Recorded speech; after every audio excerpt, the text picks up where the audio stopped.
What transforms an ordinary human being into a predator, a hunter of their fellow man? What lurks in the shadows of their minds, driving them to commit unspeakable acts?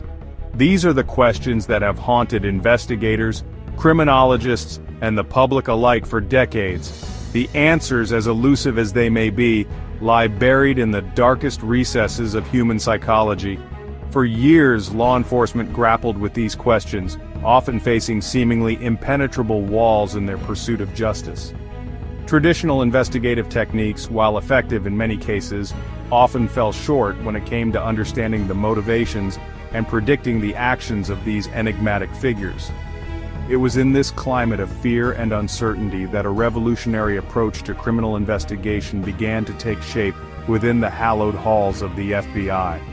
A small group of visionary agents, driven by an insatiable curiosity and an unwavering determination to understand the minds of monsters, embarked on a journey that would forever change the landscape of law enforcement. Their mission, to delve into the abyss of the criminal mind, to unlock the secrets that drove these individuals to kill, and to develop new and innovative methods for identifying, tracking, and ultimately stopping them. This marked the birth of criminal profiling, a field that would revolutionize the way we view and investigate crime. In the heart of Quantico, Virginia, a revolution was brewing. It was a quiet yet profound shift, one that would forever change the way law enforcement approached the most heinous crimes. The year was 1972, and the FBI Academy, a bastion of traditional law enforcement training, was about to witness the birth of a groundbreaking new unit, the Behavioral Science Unit, or BSU. This unit would challenge the norms and push the boundaries of criminal investigation. Tasked with tackling the growing menace of serial crime, the BSU represented a radical departure from conventional investigative methods. It was a bold experiment, one that sought to understand the criminal mind rather than just react to its actions. At the forefront of this pioneering endeavor were two young agents, John E. Douglas and Robert Ressler. Their vision and determination would lay the foundation for modern criminal profiling. Driven by an unyielding determination to understand the motivations and predict the actions of serial offenders, Douglas and Ressler embarked on a journey that would take them deep into the darkest corners of the human psyche. They were not just investigators, they were pioneers venturing into uncharted territory. Their approach was unorthodox, even controversial at the time. Traditional law enforcement relied heavily on physical evidence and witness testimonies, but Douglas and Ressler believed there was more to uncover. They believed that the key to catching these predators lay not just in analyzing the physical evidence of their crimes, but in understanding the twisted landscapes of their minds. They sought to decode the patterns, the triggers, and the motivations that drove these individuals to commit such atrocities. To do this, they would need to go directly to the source, the killers themselves. It was a daunting task, one that required not only courage but also a willingness to confront the darkest aspects of humanity. Douglas and Ressler understood that traditional interrogation techniques, often focused on eliciting confessions, would be ineffective in unlocking the secrets of the criminal mind. They needed a new strategy, one that would allow them to gain the trust of these individuals. Instead, they envisioned a different kind of interaction, one based on empathy, understanding, and a willingness to delve into the darkest recesses of human experience. They sought to build a rapport, to create a dialogue that would reveal the inner workings of these disturbed minds. They would engage these killers in conversations not as law enforcement officers seeking to condemn, but as students eager to learn the intricacies of their twisted logic. It was a revolutionary approach, one that would ultimately redefine the field of criminal psychology and forever alter the course of criminal investigations. The BSU's work was not for the faint of heart.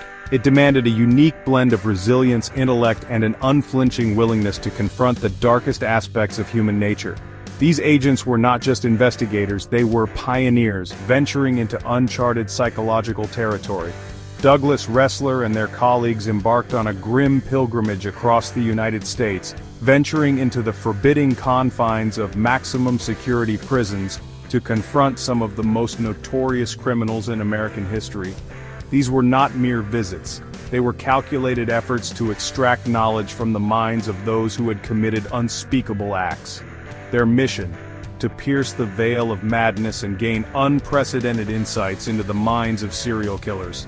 They sought to decode the patterns, the triggers, and the psychological scars that shaped these individuals into predators.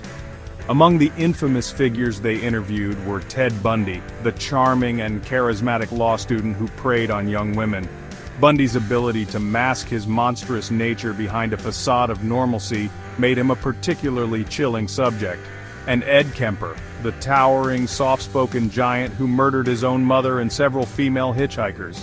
Kemper's intelligence and willingness to discuss his crimes in detail provided the agents with a rare and disturbing window into the mind of a killer.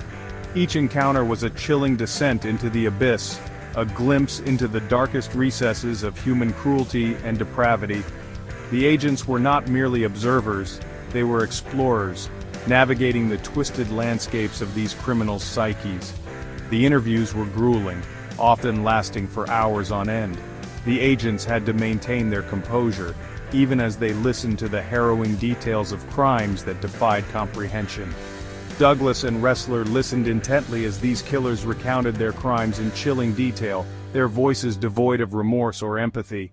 The agents had to sift through layers of manipulation and deceit to uncover the truth.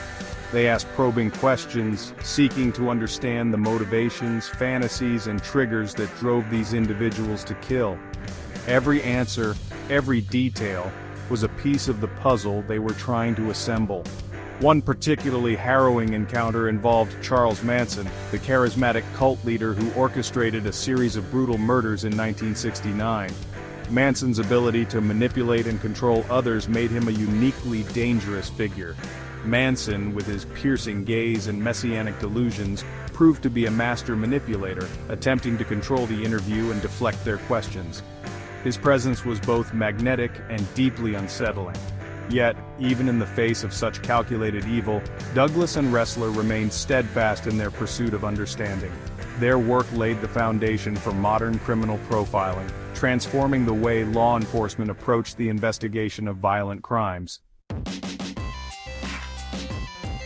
Through countless hours of interviews and meticulous analysis of crime scene data, Douglas and Ressler began to discern patterns in the seemingly random chaos of serial murder.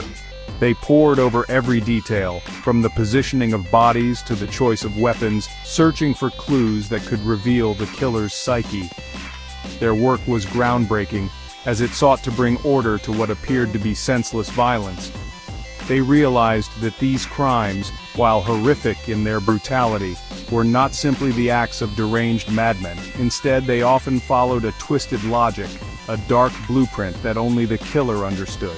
Instead, they often bore the hallmarks of careful planning, meticulous execution, and a chilling degree of control. The killers left behind a trail of evidence that, when pieced together, painted a picture of their calculated intent.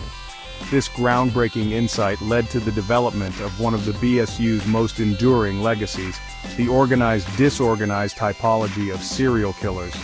This typology became a cornerstone of criminal profiling, offering a structured way to understand the minds of these predators. This framework, while not without its critics, provided investigators with a valuable tool for classifying and understanding the modus operandi of these predators. It allowed them to predict behaviors, anticipate next moves, and even narrow down suspect profiles. Organized killers, as the name suggests, were characterized by their meticulous planning and control. They often lived double lives, presenting themselves as ordinary citizens while hiding their dark compulsions. Their crimes were often premeditated, with the victims carefully selected, and the crime scenes meticulously controlled. Every detail, from the time of the attack to the disposal of evidence, was calculated to avoid detection. They tended to be intelligent, socially adept, and skilled at blending in with society. Their charm and charisma often masked their sinister intentions, making them all the more dangerous. Ted Bundy, with his charming facade and calculated approach to luring his victims, exemplified this type. His ability to manipulate those around him made him a chilling example of an organized killer. Disorganized killers, on the other hand, were driven by impulse and rage. Their actions were often erratic, reflecting a lack of control over their emotions and desires. Their crimes were often spontaneous and chaotic, with little evidence of planning or premeditation. The lack of structure in their actions often made their crimes easier to trace. Crime scenes were typically left in disarray, reflecting the killer's internal turmoil. The chaos they left behind mirrored their fractured state of mind. They tended to be loners, socially awkward, and often suffered from mental illness. Their inability to connect with others often fueled their violent outbursts. Ed Kemper, with his explosive violence and lack of premeditation, fit this profile. His crimes were a stark contrast to the calculated methods of organized killers, highlighting the diverse spectrum of serial offender behavior. The organized-disorganized typology, along with other insights gleaned from the BSU's research, had a profound impact on the field of law enforcement. Criminal profiling, once viewed with skepticism by many in the law enforcement community, began to gain acceptance as a valuable tool for investigating and solving violent crimes. Profiling, as developed by the BSU, was not about psychic predictions or intuitive leaps of logic. Instead, it was a rigorous, evidence-based approach that relied on the systematic analysis of crime scene data, victim information, and offender behavior. By studying the patterns and signatures left behind at crime scenes, profilers could develop educated guesses about the perpetrator's age, race, occupation, social background, and even psychological state. This information, in turn, could be used to narrow down suspect pools, prioritize leads, and develop effective interview and apprehension strategies. In many cases, profiling proved to be the key to breaking open seemingly unsolvable cases, providing investigators with the insights they needed to bring perpetrators to justice.